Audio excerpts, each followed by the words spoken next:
All right, then. Learn something new about your coworkers every day. 97.1 Friday.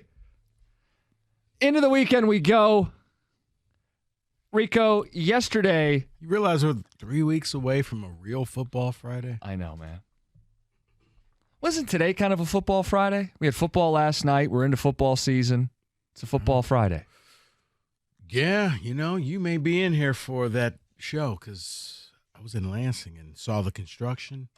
May have to take that Friday off for the Spartan Chippewa game. Well, it's going to get raucous. Just construction, like, hey, I know we were going to fix the damn roads, but did we have to wait till now?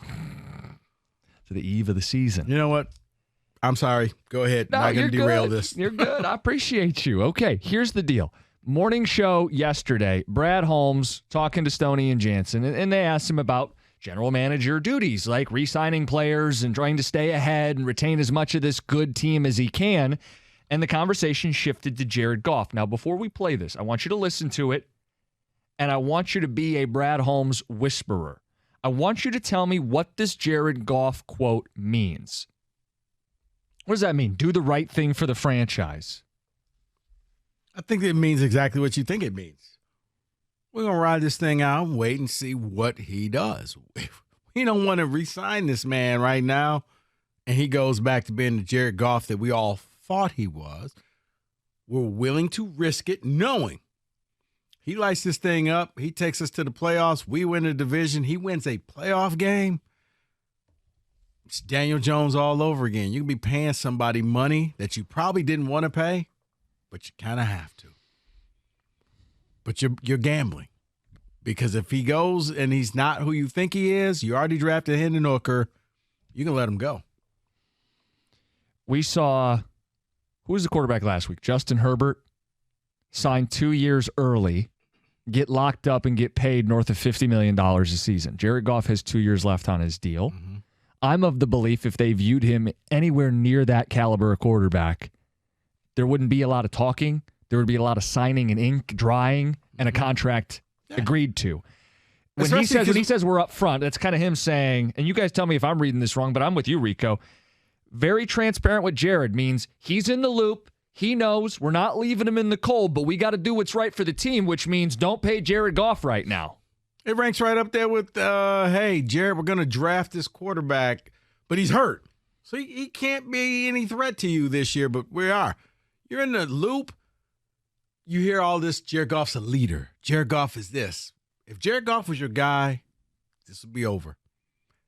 Because it's not over, it tells me he's not really your guy. You're hoping he will be that person. But right now, you're going to wait and see. If you're the Lions, it's worth the risk to wait because you may not have to pay him anything, and you can start the Hendon Hooker era next year. Yeah, you guys know how I feel about Goff, so I'm trying to take my bias out of it and just analyze what the general manager of our football team thinks.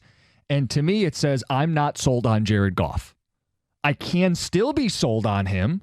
He still has 2 more years under contract, and I've bought myself some leverage because if he struggles, keep in mind the expectation, we talked about it yesterday, season tickets sold out, home playoff game. You want to see how Goff performs in the playoffs. And if he struggles, you have somebody on the mend who you are preparing as a contingency. You're hedging your bets.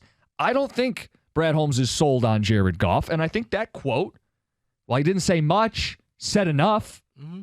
I think, Rico, there's a chance they could play this out 2 years. Take 2 full seasons and say we need to see Goff do it in the postseason this year.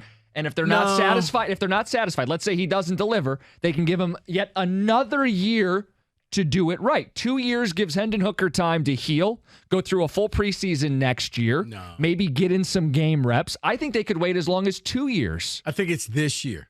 If this is not the year, and they'll wait the entire year, but if next year he hasn't signed, there's the handwriting on the wall.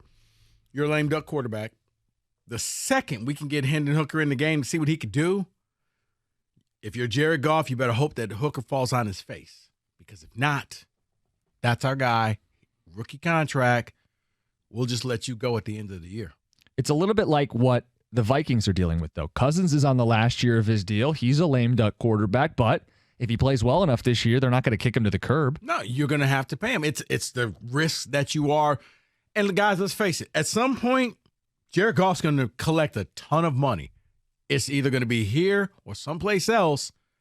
The Lions know we got to write this check, but I'm not willing to lock in. Do you think the Giants really wanted to sign Daniel Jones? I would hope not. They drug their feet as long as they possibly could until it was just like, I guess we got to sign And him. I think if Saquon Barkley was on a longer-term deal, you tell me, wouldn't they have franchise tagged Daniel Jones, kick it down one more year, kick the can one more year? Yeah, you need a quarterback. You don't need a running back. The Lions could, in theory, go 3 years to evaluate Jared Goff. Now, if he does it this year, then you know and you pay him. No. But if he doesn't, you can go one more and then another and then a franchise We drafted tag. Hendon Hooker for a reason. Hendon Hooker, before the injury, was a first-round selection quarterback. He was up for the Heisman. As a matter of fact, he was on my Heisman watch list. I don't know if that means anything, but he was one of the guys that I was really like, this guy is good. He's putting up numbers in Tennessee. I know gimmicky offense doesn't matter.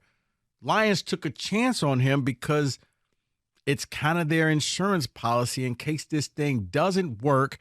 But let's say we are good and we'll never draft that high again in the draft. Let's go ahead and get a quarterback now. It's damaged goods, but we can rehab him. And we're prepared in case this Goff thing goes south.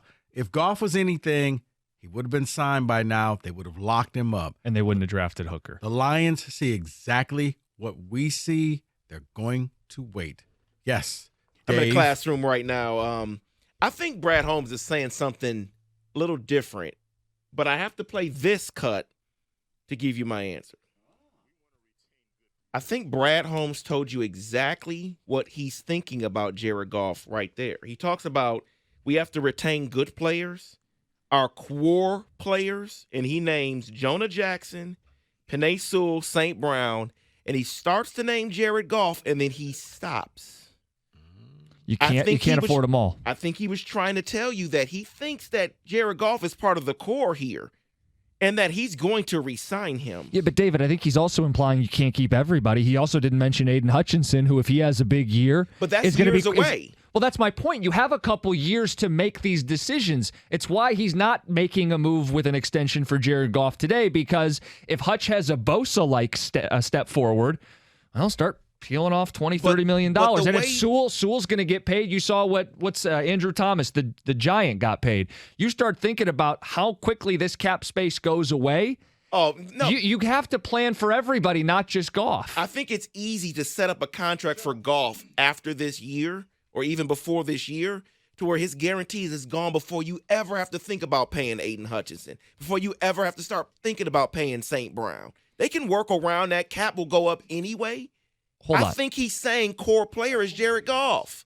This is St. Brown's third season, meaning next year. Start talking contract extension. Next year, at the end of this season, St. Brown will be in the last year of his deal. Jared Goff will be in the last year of his deal. Penei Sewell, they'll have to decide on a fifth-year option and then presumably start looking towards a massive extension. I think that clip says we don't know because we have so many great young players that we don't want to make a commitment to Goff yet. Now, what does he need to see to extend Goff? I mean, that's open to interpretation. But Rico, in his playoff career, he has underwhelmed. Jared Goff has never had a multi-touchdown game in the playoffs his entire career. The year they went to the Super Bowl, he threw one touchdown pass that entire postseason. Okay, now your Goff bias is kicking in. But let me save you. If you sign Goff, you may not be able to sign all the other young pieces. Right. If you let Goff walk, you can sign St. Brown, Sewell. You can sign everybody else. Aiden, Jonah Jackson. Because you now have Hendon Hooker on a rookie deal for the next 3 years. But you're not going to know after this season. But you're not going to know what you have in Hendon Hooker at the end of this season. But they're telling you you're rolling the dice with Goff. You'll roll the dice with Hendon Hooker and see. Because if That's why I think it's 2 years. Unless Goff goes above and beyond, I think it's 2 years. So you give a year of true evaluation to Hendon Hooker. You use both years still on Jared Goff's contract. You settle the Sewell and St. Brown situations. No. But here's the thing. Once you bench, let's just say you end up benching Goff next year week 3, I'm not week 4. predicting that or projecting that. I'm just saying, you bench him, and it's not because of injury. He's not coming back. I agree. You've officially written him off.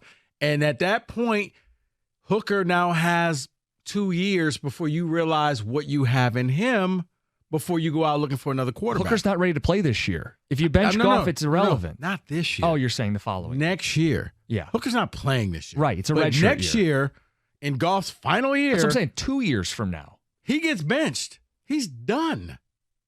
I just think in theory it sounds great to say 2 years, but say he does go to the playoffs or gets them close and it's not his fault and they win 10 games and just don't make it, or 9 games or whatever, his agent's not going to want to go into that final year without a contract extension. David, you know what I want you to do for me? I want you to answer this question. And you guys, you could chime in as well, 248-539-9797.